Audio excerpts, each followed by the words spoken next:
Some players in Ghana's offshore oil and gas industry have called on the Environmental Protection Agency to quickly review the current authorization regime for the emergency use of dispersants during oil spillage.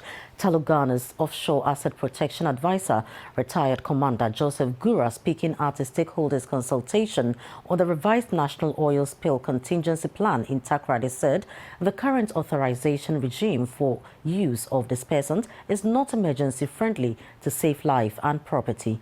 City News' Annim has more from Takoradi.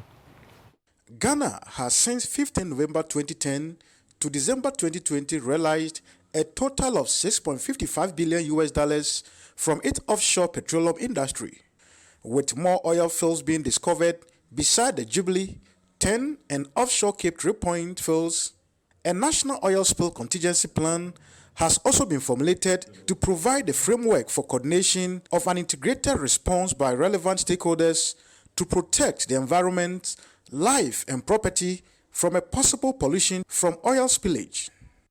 To solicit stakeholders' input into the revised National Oil Spill Contingency Plan, Friends of the Nation organized a stakeholders forum in collaboration with the Center for Public Interest Law and Oxfam Ghana, with support from the Norwegian Agency for Development Cooperation in Takoradi. Speaking at the forum, Ghana's offshore asset protection advisor said the current authorization regime for use of dispersants during oil spillage is not emergency friendly to save life and property.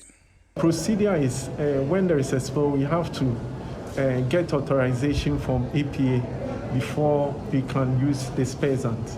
And with that, most of the time, maybe oil spill can happen at any time. In case, for instance, it happens in the night, or in case there are emergency numbers that they've given us to reach out to them, it's not going through. It means we can't apply till we get authorization. So this may cause a serious problem. The Natural Resource Governance Coordinator for the Friends of the Nation also pointed out areas of concern the contingency plan must relook and the need for Ghana to have a binding agreement with neighbors to fight oil spills, as well as involve civil society organizations in the implementation of the contingency plan. We want to see a national oil spill contingency plan that has an effective wildlife response planning to be able to address issues of wildlife damage when an oil spill occurs.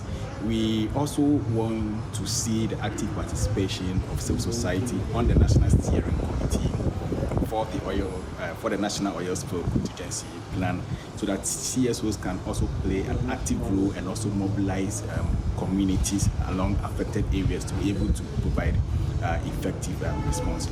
We are also looking at having a dispersants policy that creates opportunities for alternative chemicals or alternative substances to be used in case an oil spill occurs.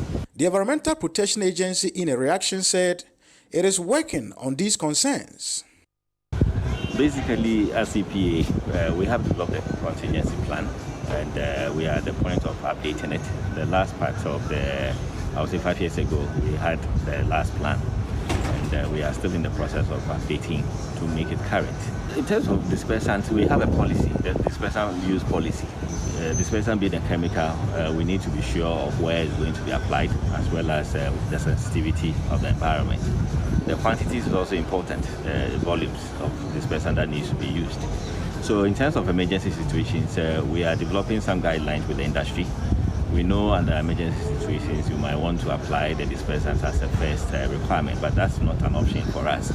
You need to justify why you want to use the dispersant. But in terms of its application to EPA for approval, we are developing some modalities, whether by mail or by phone call or through the physical application. But we are doing that kind of modalities. If it happens in the night, what would be the appropriate method for applying for the dispersant. Other stakeholders also called for the Oil Spill Contingency Plan to clearly spell out all relevant players, like the private sector in the contingency plan, as well as ensure capacity building for stakeholders for